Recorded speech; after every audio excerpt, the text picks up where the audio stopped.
Hello viewers, বিগত ভিডিওতে আমি দেখিয়েছিলাম কিভাবে একটা লোন অ্যামortization শিডিউল প্রিপেয়ার করতে হবে।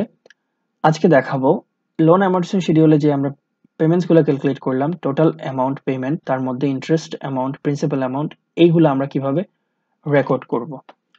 আচ্ছা,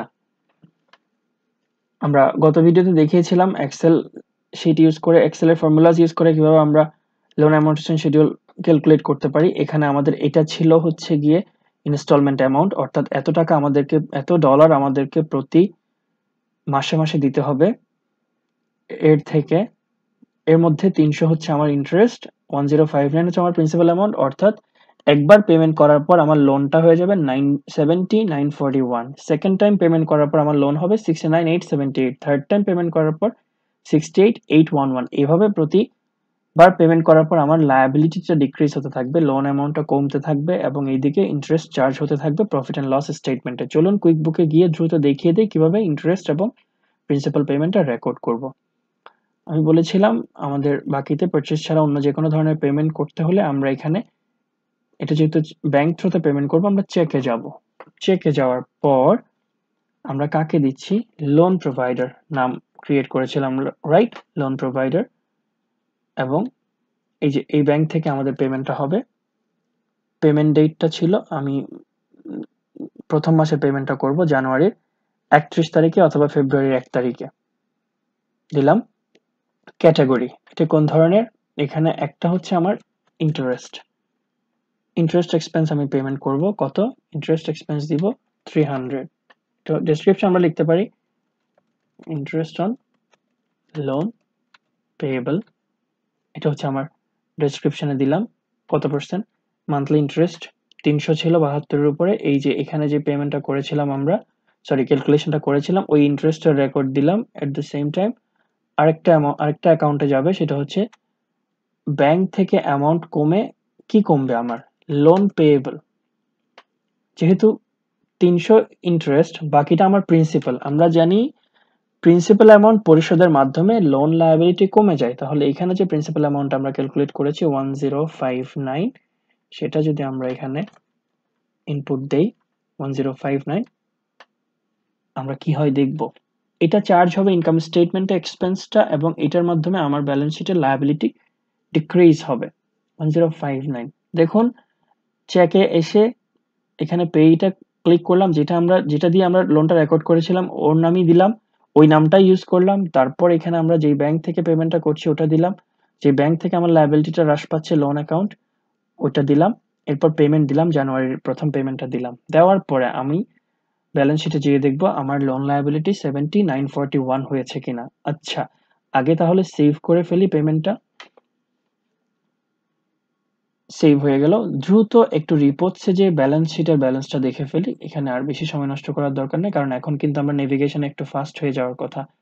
ব্যালেন্স শিট আমরা অল ডেটস দেখবো, যেহেতু 2019 থেকে করছি। অল ডেট সিলেক্ট করার পর রান রিপোর্ট দিতে হবে। রান রিপোর্ট না দিলে কিন্তু এটা আপডেট হবে না। ওকে, আমরা লোন পেয়েবল যেটা ছিল এটা দেখুন 7941। ইট ওয়াজ 72,000, এখন হয়ে গেছে 70,941। আচ্ছা, লোন পেয়েবল। এবং আরেকটা জিনিস কোথায় হিট করবে, ইন্টারেস্ট এক্সপেন্সটা চলে যাবে প্রফিট অ্যান্ড লসে। সো আমরা রিপোর্টসে ক্লিক করে প্রফিট অ্যান্ড লসে যাব, প্রফিট অ্যান্ড লসে যাওয়ার পর অল ডেটস সিলেক্ট করে দিব, অথবা 2019 দিতে পারি, শুধু 2019 অতটুকু দিলেও হবে। রান রিপোর্ট যদি দেই, এই যে দেখুন ইন্টারেস্ট এক্সপেন্স 2019 সালের আমরা একটা জানুয়ারি মাসের আমরা একটা ইন্টারেস্ট এক্সপেন্স রেকর্ড করেছি। এই যে দেখুন, এভাবে আমরা লোনের পেমেন্টটা রেকর্ড করতে পারি। এক মাস দেখিয়ে দিলাম, পরবর্তী মাসও দ্রুত আমরা রেকর্ড করে ফেলে আমরা কোথায় যাব, প্লাসে ক্লিক করে চেকে যাব। চেকে যাওয়ার পরে আমরা লোন প্রোভাইডার হিসেবে আমরা লোনটা নিয়েছিলাম, loan provider bank of United states, এটা দেই 28 তারিখ ফেব্রুয়ারি, রাইট। পরবর্তী মাসের পেমেন্টটা ফেব্রুয়ারি 28 তারিখে। ক্যাটাগরি ডিটেলস আমরা ইন্টারেস্ট এক্সপেন্সকে ডেবিট করব। So interest expense debit. আরেকটা জিনিস ডেবিট হবে, সেটা হচ্ছে লোন পেয়েবল। এখানে অ্যামাউন্ট হবে 300, সরি 300 হবে না, এখানে এবার একটু চেঞ্জ হয়েছে যেহেতু লোন অ্যামর্টিজেশন শিডিউলের মাধ্যমে আমরা ক্যালকুলেট করছি 296 and 1063 296 and 1063 রেকর্ড করে ফেললাম, রেকর্ড করার সরি ইনপুট দিয়ে ফেললাম, ইনপুট দেওয়ার পর আমরা দেখুন আমরা মেক রেকারিং করতে পারতাম যদি প্রতি মাসে ইন্টারেস্ট এবং প্রিন্সিপাল অ্যামাউন্ট সমান হতো, তাহলে আমরা খুব ইজিলি বারবার রিপিটেড ট্রানজাকশন হলে আমরা মেক রেকারিং ইউজ করতে পারতাম। বাট এখন যেহেতু প্রতি মাসে আমার ইন্টারেস্টটা চেঞ্জ হবে, এই যে দেখুন প্রতিটা পেমেন্ট দেওয়ার পরে আমার প্রিন্সিপালটা একটু একটু করে কমে যাচ্ছে। যেহেতু প্রিন্সিপাল কমে যাচ্ছে, আমার ছোট প্রিন্সিপালের উপর যখন ইন্টারেস্ট চার্জ হবে অপেক্ষাকৃত ছোট ইন্টারেস্ট বের হবে। অ্যাজ এ রেজাল্ট আমার ইন্টারেস্টটা একটু চেঞ্জ হচ্ছে, প্রিন্সিপাল একটু চেঞ্জ হচ্ছে, ফলশ্রুতিতে আমরা প্রতি মাসে মাসে আমাদেরকে ট্রানজাকশনটা এন্ট্রি দিতে হবে। তাহলে এভাবে দ্রুত আমরা একটা লোনের পেমেন্ট রেকর্ড করতে পারি। আমি এটা দেওয়ার পর আবার দেখব আমাদের সেকেন্ড মাসের পেমেন্ট দেওয়ার পরে আমাদের লোনের ব্যালেন্সটা কত আসবে, 68,811 68,811 7 ক্লোজ দিলাম, 7 ক্লোজ দিয়ে আমরা ব্যালেন্স শিটে যাব দ্রুত। ব্যালেন্স শিট রিপোর্টসে যে ব্যালেন্স শিটে যাব, ব্যালেন্স শিটে গিয়ে আমার লায়াবিলিটি দেখুন 69,878 কেন, আমরা যদি একটু দেখি এটা, আচ্ছা একটু অল ডেটস দিয়ে দেখি কি হলো। 69,878 কেন একটু দেখে নিই। হ্যাঁ 1063 আমি বোধহয় এখানে ইনপুটটা ভুল দিয়েছি, এটা 1063 হবে না হয়তো 296 69,878 আচ্ছা 69,878 হওয়ার কথা, আমাদের কত হয়েছে 69,878। এই যে দেখুন আমি থার্ড মাসে 69,878, এখানেও দেখুন সেকেন্ড পেমেন্টটা দেওয়ার পর আমাদের হবে 69,878, থার্ড পেমেন্টটা দেওয়ার পরে আমাদের অ্যামাউন্টটা এসে দাঁড়াবে এটা।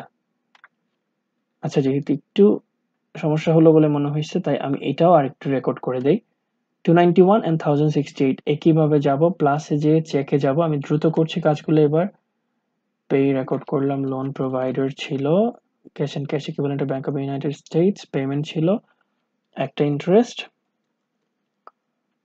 এবং একটা লোন পেয়েবল এটা ছিল প্রথমটা ছিল 291 ভুলে গেলাম 291, পরেরটা ছিল 1068, এখানে এসে 68,811 হবে 1068 1068 রেকর্ড করলাম, রেকর্ড করার পর সেভ এন্ড ক্লোজ দিব, সেভ এন্ড ক্লোজ দিয়ে দ্রুত ব্যালেন্স শিটে চলে যাবো অ্যাজ ইউজুয়াল।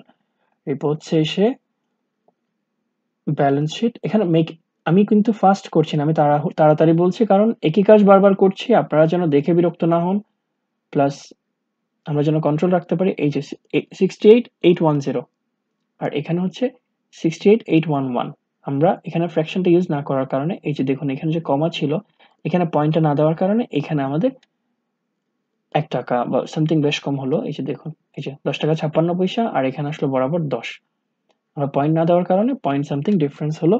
আমরা যখন একটাতেও পয়েন্ট দিব না তখন দিন শেষে এসে এটা 0 মিলে যাবে, আমরা হয় সবগুলোতে পয়েন্ট দিব না হয় একটাতেও দিব না, আর লাস্টে কয়েক সেন্টের জন্য প্রবলেম হলে ইটস নট আ ম্যাটার। আমরা তাহলে এভাবে 3 মাসে রেকর্ড করে দেখালাম। এখন আমরা ব্যালেন্স শিটের অ্যামাউন্টটা তো দেখলাম 68,811 বা 810, তাহলে এভাবে দ্রুত আপনারা লোনের ইন্টারেস্টটা রেকর্ড করে ফেলবেন। আজ তাহলে এই পর্যন্ত, আগামী ভিডিওতে দেখা হবে সেকশন 7 এর অন্যান্য বিষয় নিয়ে। সবাই ভালো থাকবেন, আসসালামু আলাইকুম।